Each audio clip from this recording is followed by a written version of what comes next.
Well, here's our trusty 2009 Highlander. Working pretty good with one exception.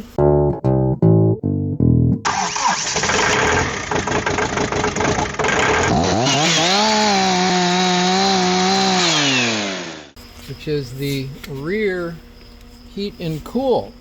So we have our front. Oh yeah, nice and warm. Switch to AC. You can hear the compressor start. Turn it on down. And here's the back. As you can see by the light, we have the rear on. We have the temp turned all the way down. Fan to max. You can hear the fan blowing in the back, and it's blowing just standard temperature here. But all the vents work, but no temperature change, no variation due to change on the temperature. Now as I look at this thing, I've hauled a lot of stuff in the back of this thing, and this knob feels kind of flimsy. This knob looks really flimsy. So I think what we're going to do is try to pop this out here and see if I've somehow broken it inside of there. I believe we have all the tools we're going to need right here to get this thing apart. Don't really know. There's probably a special tool from Toyota, YZZ SPCL tool or something. Part number, but I think these things pop out of here. And I promise I have not done this in advance. I don't do that. Now, if I do, I'll tell you first. Okay, here's a little controller box dealie with some kind of connector. I have never been good at getting these connectors apart. They don't give you a whole lot of extra hose here.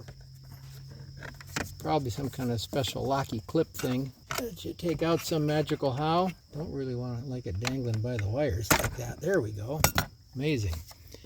Now, I did guess that there would be Phillips screws inside of here. Sumitomo Electric, made in Japan. Okay, and here are a few screws we'll go ahead and take out. All right, and one more over here in the corner, and we'll see if we can find out what, if anything, is going on inside of this controller box.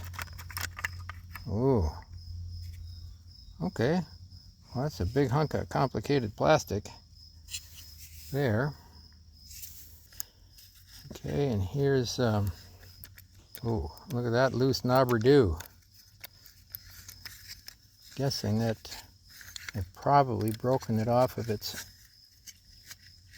base on the circuit board. How does one get it off of the circuit board? Pull off the knobs gently. Put that together with that one. I'm a little afraid over here. I might just pull everything off. That over there. And then we got this nice rubbery deal in there. Manual. Oh, look at this. Seriously flopping all around. Could it be as simple as just pressing this thing back down? It appears that the base is still solid to the circuit board. Could I just have bent these tabs up and loose? These guys seem much tighter. Wouldn't that be something? Let's see if I can do that here. I'll get a slightly different tool. Oh yeah. Yeah. Oh, right, no. There we go. Let's see if this will do it. My younger brother, one of them, says, can't fix it with a hammer, it's not worth fixing. A little more savage approach than I usually take. Shouldn't really use these knobs for a support. Now, I don't know any good reason why we can't test it right now. So I'm going to go ahead and pluck her in here. Let it dangle by the wire. That shouldn't be too hard on it. Go on up here and ignite the vehicle. Okay, that says the temp all the way left should be cool. Let's crank her all the way left. Let's crank her on. Feel it blowing. Is it going to blow cool? We're going to hope for the best. Now, it feels kind of cool, but I don't know if it's AC cool. Maybe it is. It's getting there. Now is when I wish I had one of those fancy little meter dealies. I think it's not been working for a few years. But I never worried about it until recently, as we're going to sell this thing, and rumor has it that my young nephew might want to buy it. So as a young family, I should probably get the thing working for him. Still warm air blowing out of there now because, you know, left over from the heater core. There might be more to it than this. I wonder if I can see on the back side of this circuit board. I wonder if these joints have actually broken. Maybe I'll go in and give those a re-solder. Let's do that. We still got some progress to make. Look at all these electronical things in here. Why do you need all that stuff in a heater control? We are now here in the house. My little soldering iron set up over here.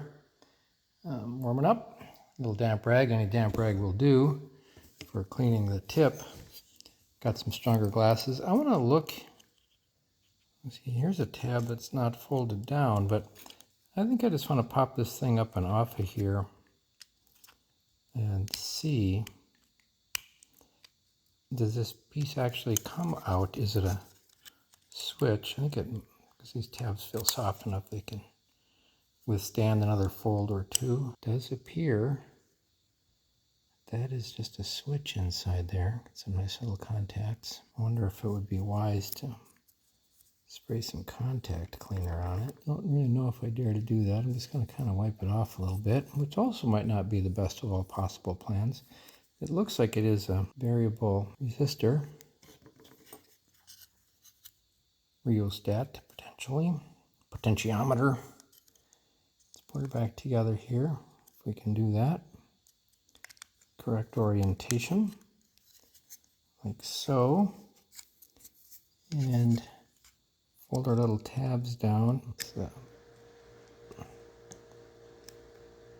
A couple of these tabs are indeed broken off here. Well, that's not good. Fairly fragile piece, it appears. Well, probably shouldn't set that on the solder because I might need to apply a dab. Let's use our glasses case here. Find a damp spot on our cloth, give that a little bit of a wipe. Make sure our tip is nice and tinned. Okay, looks pretty good. And we will go ahead and give these a little re-solder here. Just a little melt and redo. Okay, I think we're good there. Let's do this other side for fun while we're at it. Although this side was working just fine. This was the speed controller over here. And these mechanical guys over here, I think they just hold the package on, but who knows, could be a ground in there somewhere. Turn this over and see. You know, appear to be all right. Turns fine. Turns fine. So let's take her back out there, reassemble, and see what, if anything, we get. Okay, we plugged her back in here after our epic re-solder adventure. Turned all the way left and all the way to power here. And we're now just kind of waiting to see, and I believe we're getting some cooler here. I think we are. And I don't know, once again, how cool. Tack it up a little bit. I don't know. I don't know that it's cooling. In fact, it feels like it might be warming a little bit. Now, I did a couple things while you guys weren't looking. I actually dropped the thing on the floor in the vehicle and it came apart again. Just popped right off. That gave me opportunity to notice, sorry about that, these little teeny wipers in here. 3 of them you can maybe see. That one's down near the bottom there. One there, one there. Those contact the swept area here on the shaft of this potentiometer. And there's still resistance, that has to go between them, so I can't just tie them together because all this electronical stuff is going to be expecting a certain voltage range. So I straightened them out, and I'm going to try, although I'm not hopeful, see if I can pop this in here without bending them up again. And the last little tab just broke off. They're not surprising. The tabs are not designed to go open and shut a lot of times, but there it's sitting in place, squeezed down all the way. I'm going to try to hold that in there, turn it off. I'm going to snap it in, and then I'm going to turn it on, high blast, and see. I hope you guys can see. It does feel like, yes, we definitely have cool air already. All right, so that is excellent news. We have confirmed that this is indeed the problem. Now, my next little conundrum here is, do I try to find a way to hold this top on there, knowing that that's the problem, but also knowing that the inside isn't so fabulous? Or do I desolder it off of there, risk further damage, in the hope against hope, that there's a part number stamped on the back of this thing? It does appear to be an off-the-shelf part. If you look on the side, you see that it has a panel mount option, and here's a little stopper dealy there, and it has threads so it can be panel mounted, obviously also tabs so it can be solder mounted, circuit board mounted, which it is in this example, in this installation. So I don't know what this whole assembly would cost, but I'm sure it wouldn't be cheap. Much as I would like to just try to fasten this potentiometer rheostat back on there, I think the better solution is to attempt to find a replacement. So I'm going to go ahead and desolder the case off of here using our trusty Chemwick wicking braid to wick the solder up and off of there. Got to get it hot first, and then should eventually, we got most of it. We're making progress here. I haven't used this wicking braid in a while. There we go.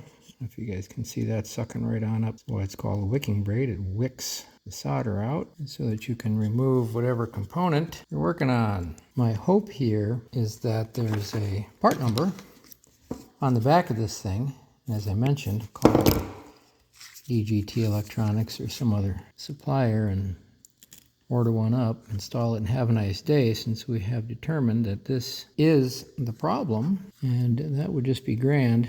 If I was keeping the vehicle, I don't think I'd do anything with this because I don't really need the back. And I'm pretty sure it's my own fault that it's not working because of dropping stuff on the knob. And I wish I had one of those little vices to hold this thing in place, but we don't have that here right now. I have 2 or 3 of them somewhere. We got a hold of it there, and let's see if we can loosen this joint. And is this one holding a little bit still? This one, there it is. Show me a part number. Oh no, no part number. What does that say? LPS. Well, that doesn't help us at all. And so I even popped the little cap off and looked, no part numbers there. Bummer. Can't do component level repair if you can't identify the component. We'll do some looking, see what we can find out. Here we are with our new control unit, which we purchased from County Line Auto Parts. Gotta tell you, those folks were fabulous in working with me. No, I don't get any paid promo or super discount or nothing like that. They never heard of me before. Probably hope they never hear from me again because, well, I just don't understand all that techno stuff, but they helped me out. Anyways, you may recall we were working with this unit, part number 55900-48010. Nothing in there now because we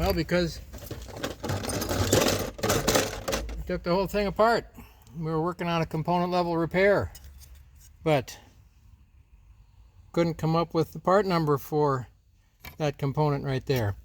An interesting note here is that the original one, Sumitomo Electric, made in Japan. Missouri, Japan? I don't know. Made in Japan. This one, also Sumitomo Electric, made in USA. Interesting. I will say, this is from a 2010, but Toyota says, or the internet says anyway, that this part number replaced this part number. And I will say that these controls feel better, more firm and more stout than the other ones ever did. It was surprisingly hard to find a manual. This is called a manual. The other ones are all automatic, which means that they have a little LCD screen in here which has display on it, climate control, automatic climate control, whereas this one you gotta crank her up and down manually. So we're gonna plug her in here, set it in a little slot, ignite the vehicle, and see how she works.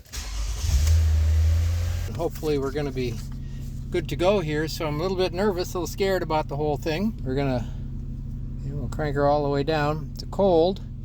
We have up in the front the rear turned on and the AC turned on. You can't see the rear light from where we are, and just on one notch of fan up there so that it's quiet. So we're gonna go ahead and crank her on. I'm a little scared. Oh, there goes the fan. We're feeling it. And hey, cool air. All right, successful and effective. We can, that being the case. Or should we try out the warm too? Pretty warm outside. Let's do that just for laughs. All right, I turned off the AC up there, and yeah, the air definitely warmed up just from ambient. And now we're gonna go ahead and crank up the temp, and we could hear the fan change in the back there, the little doors switching. And yep, we're definitely getting warm air. Well, enough of that nonsense. Let's switch her back to cool. Okay, we turned the front AC back on. Let's turn this down to cold. Again, I can hear the doors in the back change. And right rear is where all of the rear heat and cool stuff is. So we'll go ahead and cut off this nice little county line. There we go. Slide her in, and we are ready for another 100,000. Wow, this thing only has 63,000 on it. So I'd say another job well done. That is what the Hick has been working on. Get out there and fix up your own AC or heater or Highlander or something, or just call up the folks at County Line and tell them you saw a great video all about them.